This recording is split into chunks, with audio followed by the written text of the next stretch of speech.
Hello, Namaskarundi. Welcome back to another video. I know it's been a long time since I've made a video and apologies for that. Basically, I was going through my autumn internship placement cycle and I couldn't do any videos at this particular time period. But I am back again, and this time, in order to make up for it, I have a huge announcement to make. So this particular video will be a huge giveaway shoutout video where you all will get a chance to win some of the most important materials and maybe notes and books that I have referred to ace my CAT exam. I will be giving away that particular resources to selected people.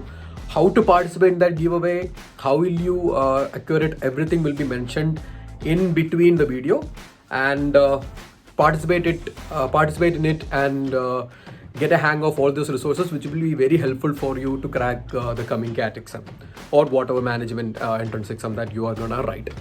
So yeah, that's been said. I think I can make up for the absence in that particular aspect. And coming to this particular video, we will be dealing with the strategies that you can actually adopt for this particular CAT exam or whatever entrance exams that is coming ahead in the span of 4 to 5 months that lies ahead of us. So I'll be particularly I'll be discussing the strategies across all three sections that might be useful for you to crack the CAT exam and other exams. So yeah, let's jump right into the video, and don't forget to participate in the giveaway. The instruction will be given in the video. So yeah, this is Gokul Visual. Let's get started.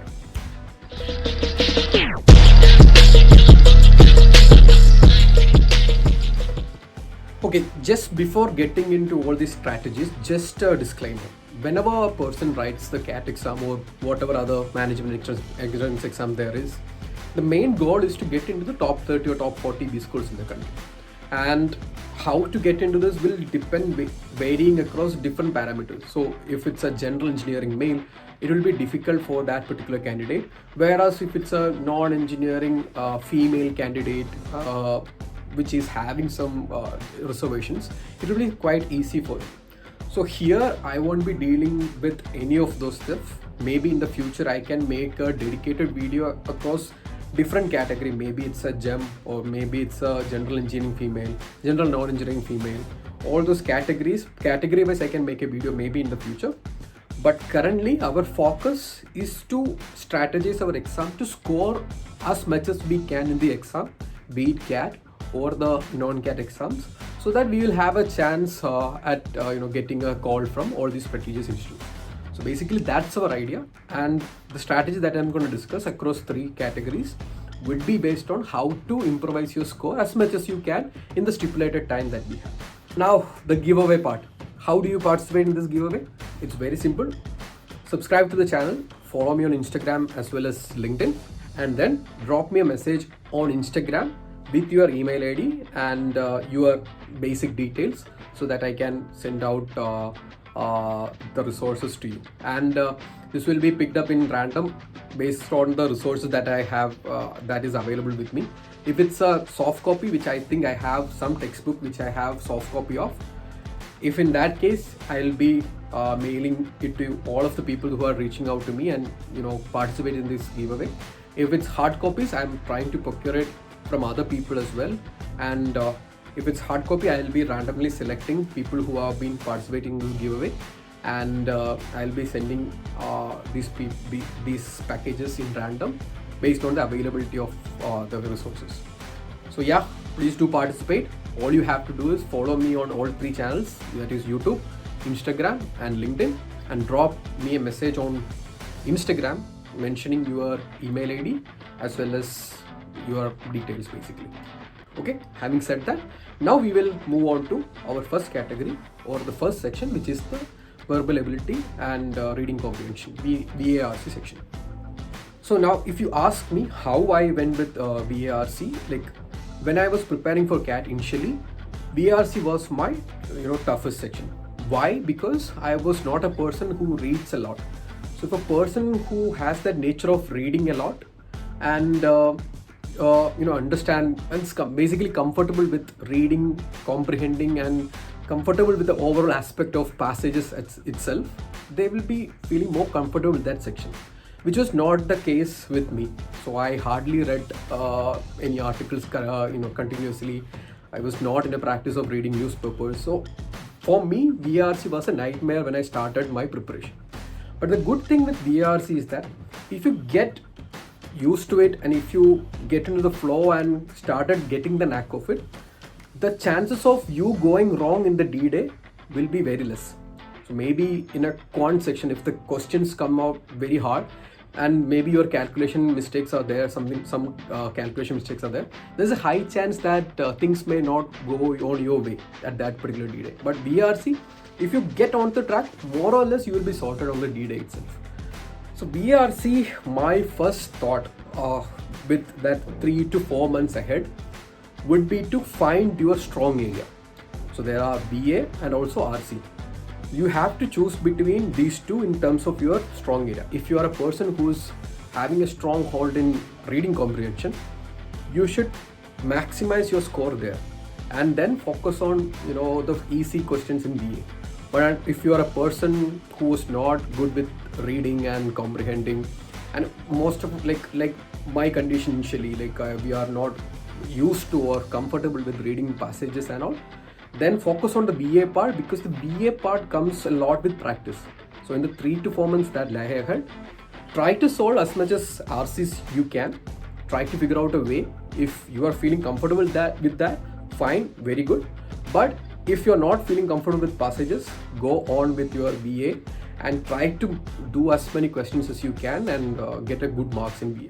So that should be the primary target, to choose between BA and RC and get a strong hold on whatever you are comfortable right now. And that's the first strategy. Now coming to second thing, when I was writing the exam, BA was just about odd and out, summary and parajumbles. But last year onwards, CAT has introduced a lot of other things like fill in the blacks and all those new BA elements. So be thorough with all the BA elements. So if you are following a particular institute and getting a coaching throughout the year, you will be exposed to different question pattern through the mock exams. So be thorough with it, because you don't know if they will introduce another factor or something in this year's exam. So be thorough with that. Immerse yourself in a lot of practice, because the 3 or 4 months that lie ahead is mostly should be dedicated to practice and also mock exams.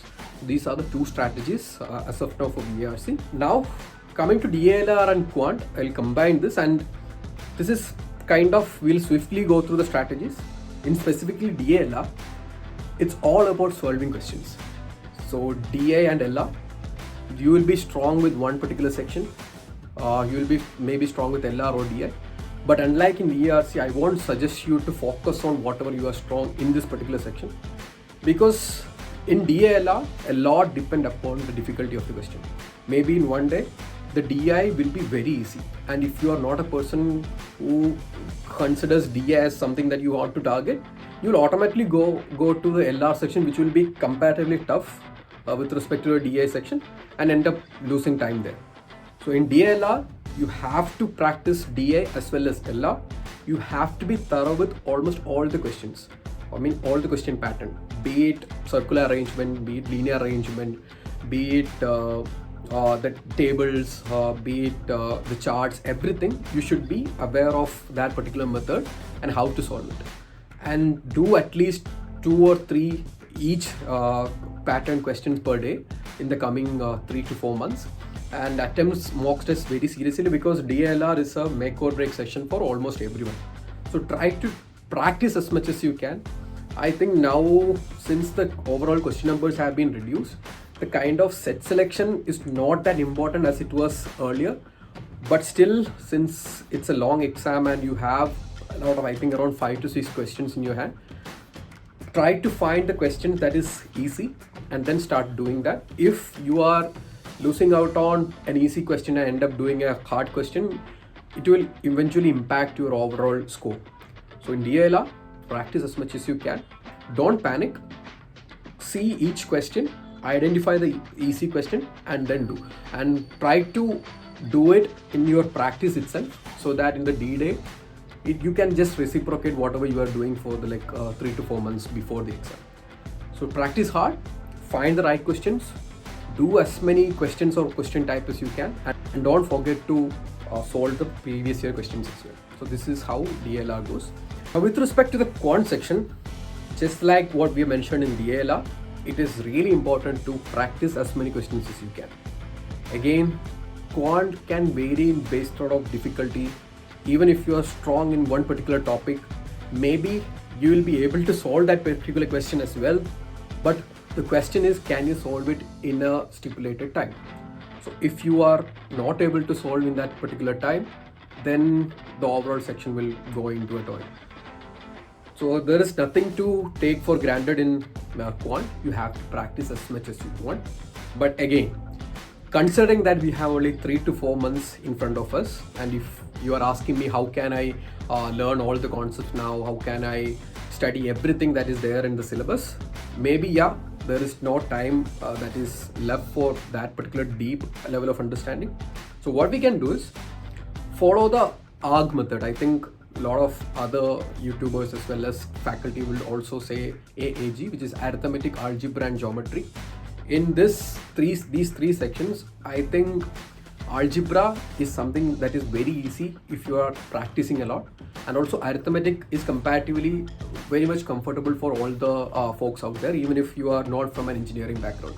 So if you focus on arithmetic and algebra itself, I think you will be more or less sorted for clearing the cutoff. And if you want to again push your scores further, you can go into geometry as well, because these three will be the major chunk of questions, these three categories. So if you are sorted with the concepts of at least these three, more or less 60 to 70% of the questions can be answered. Now, how can you answer that will depend upon the time that you will be investing for solving the questions. Again, here, go with the bucket approach. I will always insist. In quants, you should go with the bucket approach. What I would usually do, I tried out a lot of strategies in the mock exams, and what I personally did was, I will go through the entire question palette of quants, and I will mark the questions that I'm really comfortable with.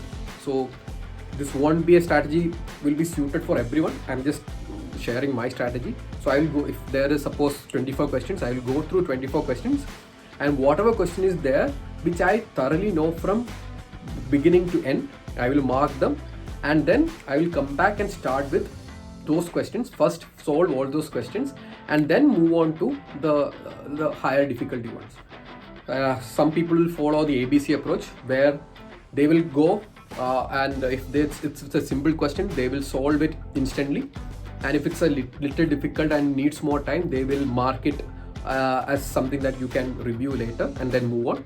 And if it's something that you don't know at all in terms of concept and also the methodology, you will just simply leave it. So this is like you will do on the go based on your difficulty level and how much you are comfortable with the question. But what I have followed is, I will go entirely through the question, find out the ones that I can easily solve. So usually it will be around 6 to 7 questions when I was doing. So when we do that, 7 questions, even if you get 6 right, you will end up getting 17 marks, right? So 15 above will be around 90% percentile. So it is more or less a good spot to be in. So you can mix and match around the strategies, what you want to adopt. There comes the most important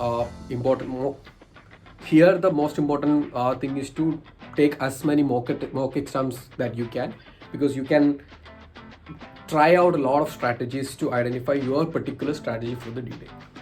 So in quant, try to find out the easy questions, do it, clear the cutoff. Once you're clear, you will also feel kind of safe, and you won't panic at that particular detail, and then you will try to maximize your score. Again, the viewers of this particular video can differ from a range where they are trying to get into at least 80 percentile to people who are aiming for 99 plus. So take it with a pinch of salt.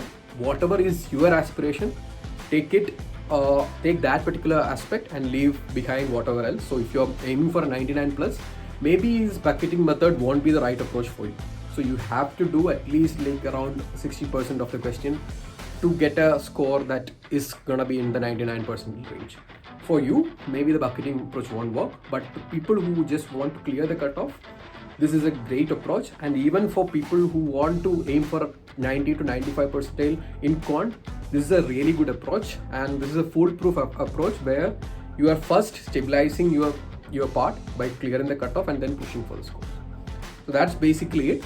And follow, practice more of arithmetic, algebra and geometry, and yeah, that's pretty much it for the tips and tricks. Now finally, I think we have covered almost 3 sections in the stipulated time, and since we are having only 3 to 4 months ahead, these all strategies are suggested based on those assumptions that we are only having 3 to 4 months ahead. So I hope this kind of tips helps. And now generally coming to the CAT exam and other entrance exams, mock exams and solving previous year questions plays a lot of importance. You can't go to an exam without solving the previous year question papers.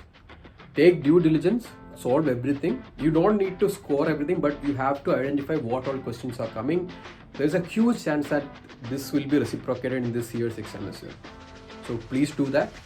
Continuously take up mock exams. This next period of 3 to 4 months will be really crucial, and I have seen a lot of people who have just started a few months back, and with the mock exams, with judiciously practicing the questions, they have turned the tables around and scored a brilliant percentile in CAT.